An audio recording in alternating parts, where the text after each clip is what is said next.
જય શ્રી કૃષ્ણ મિત્રો, કેમ છો?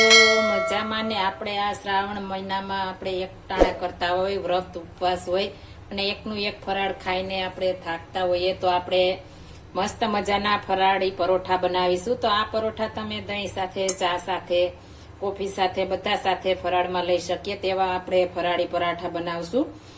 મેં ફરાળી પરાઠા બનાવવા માટે લોટ લઈ લીધો છે. મેં ફરાળી લોટ ઘરે બનાવ્યો છે. આ વિડીયો મેં આગળ મૂકી દીધો છે, તમે મારી ચેનલમાં જોઈ શકો છો. મારી ચેનલનું નામ છે કામાખ્યા અન્નપૂર્ણા કિચન. તેમાં મારી વિડીયો તમે જોઈ શકો છો. મેં 1 કપ ફરાળી લોટ લીધો છે. પરફેક્ટ માપ સાથે મેં તમને આગળ વિડીયો શેર કર્યો છે, તો તમે જોઈ શકો છો.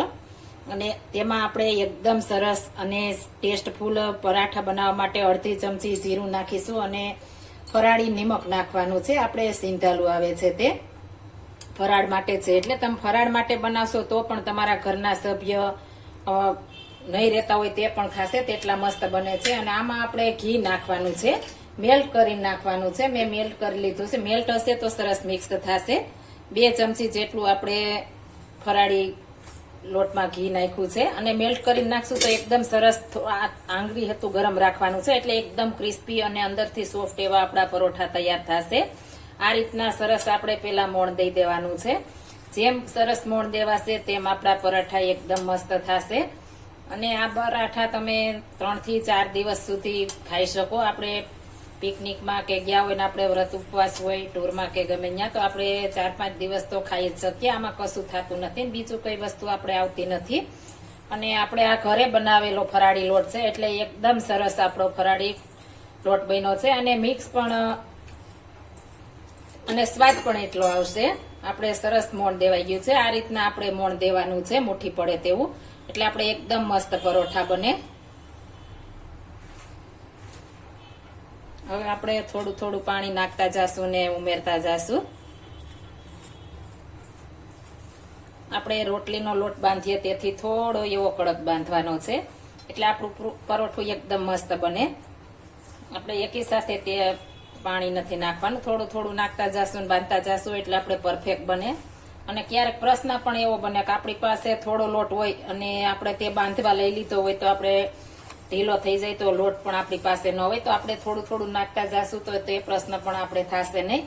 એટલા માટે આપણે થોડું થોડું પાણી નાખતું જવાનું છે અને લોટ બાંધતો જવાનો છે. એકદમ સરસ આપણે ડો તૈયાર કરવાનો છે અને એકદમ મસળી લેવાનો છે. જેમ મસળશું તેમ આપણું પરોઠું મસ્ત બનશે. કોઈ પણ થેપલું કે પરોઠું, રોટલો, કોઈ પણ તમે જેમ મસળશો તેમ સરસ મીઠું બને. આપણે સરસ આ રીતના લોટ બાંધી લેશું. આપણે સરસ લોટ બંધાઈ ગયો છે. હવે આપણે ઘી કરેલ ગરમ છે તેમાંથી આપણે થોડું નાખી દેશું. હું ઘી હંમેશા હળદર નાખું છું ઘીમાં, એટલે આપણે કફ કે કંઈ ન થાય. આપણે ગરમ કરી અને તેમાં ઘી નાખીએ તો આપણો કફ પણ નથી થતું, નાના બાળકોને નુકસાન પણ નથી કરતું. મેં ઘીનો પણ આગળ વિડીયો મૂકી દીધો છે, કઈ રીતના આપણે પ્રોસેસ કરવી તે. હવે આપણે એકદમ સરસ મસળી લેવાનો છે. આપણે 1 કપમાંથી 5 થી 6 પરાઠા બની જશે મીડિયમ સાઈઝના, એટલે આપણે 2 વ્યક્તિ માટે તૈયાર થઈ જશે. હવે આને આપણે 5 મિનિટ માટે રહેવા દેશું. આપણે 5 મિનિટ થઈ ગઈ છે, તપાસી લેશું. એકદમ સરસ આપણો લોટ પણ સોફ્ટ થઈ ગયો છે. હવે આપણે આના પરોઠા બનાવીશું. હવે આપણે નવી રીતથી પરોઠા બનાવવાના છે, એટલે તમારે જેવડી સાઈઝના કરવા હોય તેવડો લુવો લેવાનો છે. મેં આપણે રોટલીનો લુવો હોય તેવડો લીધો છે. અને આપણે ફરાળી લોટ સાઈડમાં રાખેલો છે, તો તેને આપણે લોટ કોટિંગ કરી દેશું અને આપણે એકદમ સરસ પતલી રોટલી બનાવી લેવાની છે.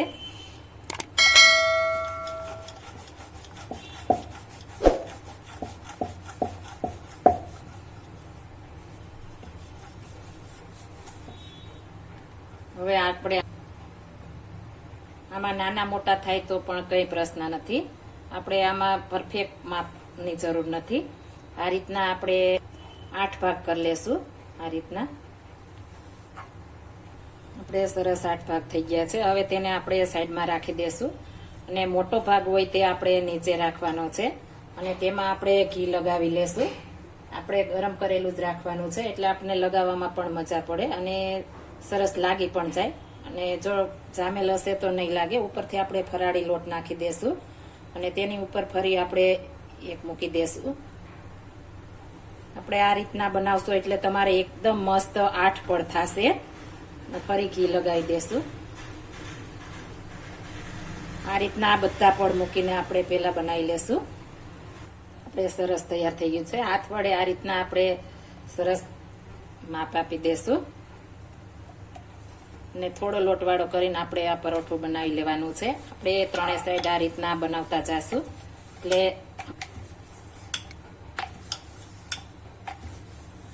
આ રીતના બનાવીને તમે રાખ્યા હશે તો આપણે 4-5 દિવસ આગળ કીધું એમ ખાવાની પણ મજા આવશે અને સોફ્ટ પણ એવા રહેશે આપણે. અને આ તો ચા સાથે ગરમા ગરમ એકવાર ખાધા હોય તો તમને એમ થાય ખાતે જ પેટ ભરાઈ જશે પણ મન નહીં ભરાય. પેટ ભરાઈ જશે પણ મન નહીં ભરાય તેટલા મસ્ત આ પરોઠા બને છે. આ રીતના આપણે બધા બનાવીને તૈયાર કરી લેશું. પેલા આપણે તૈયાર કરી લેવાના છે એટલે નિરાતે આપણે જોડવા હશે તો ધીમા ગેસે મસ્ત બને. આપણે બધા પરાઠા તૈયાર થઈ ગયા છે. આપણે નોનસ્ટિક પેન ગરમ મૂકી દેવાની છે. એકદમ સરસ તપવા દેવાની છે. હવે આપણે ઘી લગાવી દેશું. પેલા તમે ઘી ન ખાતા હો તો તેલ પણ લગાવી શકો છો. આ ફરાળમાં છે એટલે અમે ઘી ખાઈએ છીએ એટલે ઘી નાખ્યું છે. હવે આપણે સરસ ચડવા દેશું અને ઉપરથી પણ ઘી લગાવી દેશું. અને આપણે આપણે પેન તપી જાય એટલે આપણે એકદમ ધીમા ગેસે જોડવાના છે એટલે ડિઝાઇન પણ મસ્ત બને અને જડે પણ મસ્ત. આપણે સાઈડ ચેન્જ કરી લેશું.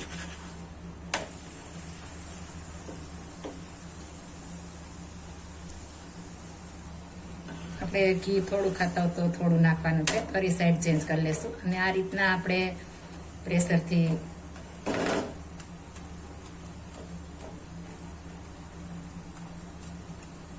આ રીતના આપણે દબાવીને કરશું એટલે આપણે એકદમ સરસ ક્રિસ્પી બનશે. અને બહાર લઈ જાવ હોય તો તમે એકદમ ધીમા ગેસે જોડજો એટલે એકદમ સરસ ક્રિસ્પી બને. તો તમારે 4-5 દિવસ આવા નવા રહેશે. આ રીતના આપણે બધા જોડવી લેશું. એકદમ સરસ આપણે ચડી ગયા છે. એકદમ સરસ અને ખાવાની પણ મજા પડી જાય તેવા આપણે પરાઠા ફરાળી તૈયાર થઈ ગયા છે.